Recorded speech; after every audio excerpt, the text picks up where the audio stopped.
Бүгін Борбор қаланың жолдары түшкө чейин тазаланбагандыгын айтып, айдоочулар наразы. Ал эми Бишкек шаардык мэриясы жол тазалоо үчүн кызматкерлер түнкү саат 2-ден тарта иштей баштагандыгын айтууда.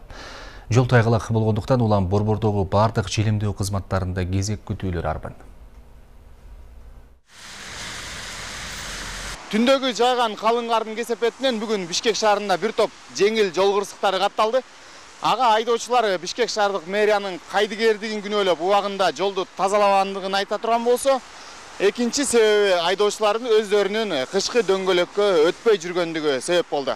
Ал эми Бишкек шаардык мэриясы Борбор калаанын жолдорундагы карды тазалоо үчүн 37 техника колдонулуп жаткандыгын маалымдоодо. Кардын жаашы менен мэриянын коммуналдык кызматтары ишке киришип, түндө саат 1:30да көчөгө чыгып, кырдаалга мониторинг жүргүзүү башталганын айтышты.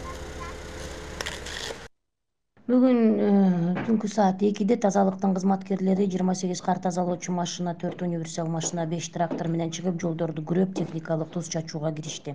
Эртең мененкиге чейин 354 тонна туз коротулду. Ошондой эле көчө тазалаган 657 жумушчу кадимки тартипте иштеп жатат. Айдоочулар болсо эртең менен жолдор тазаланбагандыктан жол кыймылына бир топ тоскоолдуктар жаралгандыгын айтып нааразы.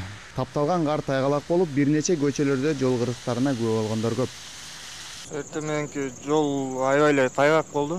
Сүрүлгөн эмес болчу, жол тазалаган эч кимди эле эметкен көргөн жокмун да. Эртең мененден баштап 3төн кийин может тазалады, ага чейин эметкен жок болчу. ДТП көп эле болду. ДТПлар эртең менен 1 сааттын ичинде 3 ДТП көрдүм. Ошол эле жакын жерден. Эртең менен жакшы эле болду жол, бирок неме тазаланган жок да. Туз чачты окшойт, по-моему, эрип кетти азыр бүт. Аны азыр тазалап атышат.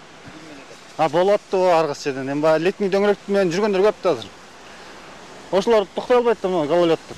Автокөлүк колдонуучулардын билдирүүсүнө караганда, шаардык мэрия айтып жаткан кар тазалоо иштери бир гана борбордук көчөлөрдө гана аткарылгандай. Мен байке өзүм билбейм, Чүй проспектиден өтүп баратканда тазалап эле ачкан, калган жерин көргөн жокмун реально. Жолдордун түшкө чейин тазаланбай жаткандыгын соц тармак колдонуучулары дагы бир топ талкууга алышты.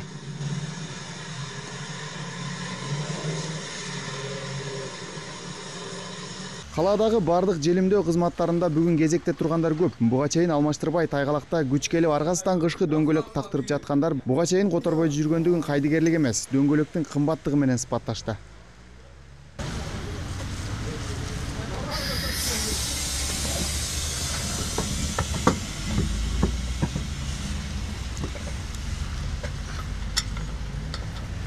Кар муздан тазалоо, жолдорго жана тротуарларга туз себүү муктаждыгы жаралса, мэриянын 0554 182 185 WhatsApp номерине жазып, же күнү түнү иштөөчү 1840 жана 1850 номерлерине чалса болот.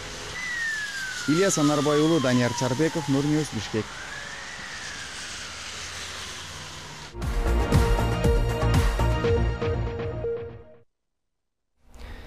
Каржы полициясы жоюлгандан кийин Ысык Көл облусунун прокурору болгон Сыймык Жапыкеев үн катты. Ал көптөн бери коомчулукка чыкпай калган. Бирок эмнегедир бул жолкусунда ал активист Мелис Аспеков боюнча оюн жазды.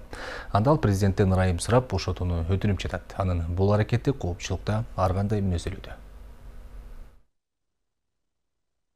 Фимполдун экс төрагасы Сыймык Жапыкеев президент Садыр Жапаровго кайрылып, пара опузалоого шектелип кармалган активист Мелис Аспековго ырайым берүүнү өтүндү. Жапыкеевдин айтымында Аспеков $250 000 алган күндө деле акча азыр тергөөдө турат, жоголуп кеткен жок деп билдирди. Ал бир адамдын тагдырынын астында бул акча эмне деген суроо коюп, ден соолугу да начарлап кеткенин Facebook баракчасына жазган. Менин Мелис Аспеков менен мамилем деле жок. Мен ушул жигит менен сиздин апаңыз каза болгондо түптөн тажыядан таанышкам. Сиз жөнүндө айтып бүтпөйт эле. Сизди түрмөдөн чыгарыш үчүн абдан чоң мээнет кылганын билем. Жаныңызда 1 айга жакын жүрдү, анан эле кармалды. $250 000 Кыргыз темир жолу ишканасынын мурдагы башчысы Дашковдон алды деп кармалганын уктум. Чынында кандай болгонун билбейбиз. Бирок $250 000 алган күнү деле келтирилген чыгым тергөөдө турат да. Бир тагдырдын астында эмне? Ден соолугу өтө начарлап кетти деген маалыматты уктум. Менин жеке оюм. Урматтуу Садыр Нуркожоевич, өтүнөт элек. Ушул жигитке жаман болду түрмөдө. Түрмөдө жылан жатпасын. Мелис Аспековго ырайым көрсөтүңүз, камактан чыгарып берсеңиз туура болмок деген ойдобуз. Ошондой эле Жапыкеев Аспеков менен болгон байланышында жазып кеткен. Ал Аспеков менен Садыр Жапаровдун апасын акыркы сапарга узатканы барганда таанышкан. Кийин бир канча ирет митингдерден көргөн. Үстүбүздөгү жылдын май айында социалдык тармактарда улуттук коопсуздук мамлекеттик комитетинин тергөө абагында отурган активист Мелис Аспеков кыйноолорго кабылганы тууралуу маалымат тараган. Активисттин айтымында Сыймык Жапыкеевке каршы көрсөтмө алуу үчүн уртокмокко алышкан. Аспековдун атынан жазылган катта атайын кызматтагылар адамгерчиликке жатпаган ыкмаларды колдонуп жатканы айтылган. Ошол учурда Жапыкеев Аспеков менен кандайдыр бир байланыштары бар экенин четке каккан. Ал эми УКМК Аспеков кыйноого кабылган жок деп билдирген. Бирок ошондой болсо да Аспеков өзүнө коюлган дооматтары менен макул эмес. Курулай жала жабуу катары сыпаттаган. Албаса эле камай бересиң деген. Алсам бир жөн эле да. Алсам айтмакмын да мен алдым деп. Безбедим, бир да тыйын эч жактан алган эмесмин. Мелис Аспеков 2020 жылдын октябрындагы парламенттик шайлоонун жыйынтыгына каршы чыгып митингге катышкан активист. Анда учурдагы президент Садыр Жапаров абактан чыккан. Активист Садыр Жапаровду активдүү колдоп, социалдык тармактарында ага үгүт кылган. Айтсак, Мелис Аспеков 8 январда УКМК тарабынан кармалган. 10 январда 1 май райондук соттун чечими менен ал жана дагы бир активист Улан Жураев Кыргыз темир жолу ишканасынын жетекчилигинин арызынын негизинде камакка алынган. УКМКлар бул ишканадан $250 000 талап кылганын билдирген.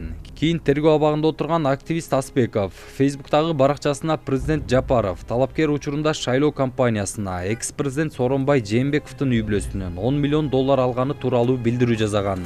Ички иштер министрлиги анын бул билдирүүсүнө байланыштуу сотко чейинки териштирүү баштаган болчу. Жоодар Бузумов, Нурбек Жеңишбек уулу, Нур Ньюс, Бишкек.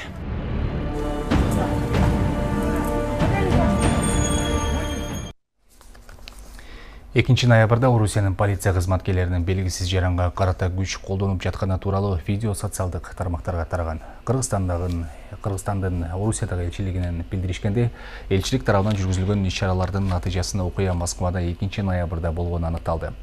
Ошондой эле Москва шаарындагы Хорошевский райондук милиция кызматкерлери тарабынан күч колдонулган 21 жаштагы Кыргызстандын жаранынын өздүгү такталды. Элчилик Орусиянын тышкы иштер министрлигине нота тапшырып, Москва шаардык ички иштер башкы башкармалыгына, ошондой эле Орусиянын башкы тергөө башкармалыгына кайрылуу жолдоду. Окуяны объективдүү жана ар тараптуу иликтөөнү камсыз кылуу максатында Хорошевский районундагы полиция кызматкерлеринин аракеттерине юридикалык баа берүү өтүнүчү айтылды.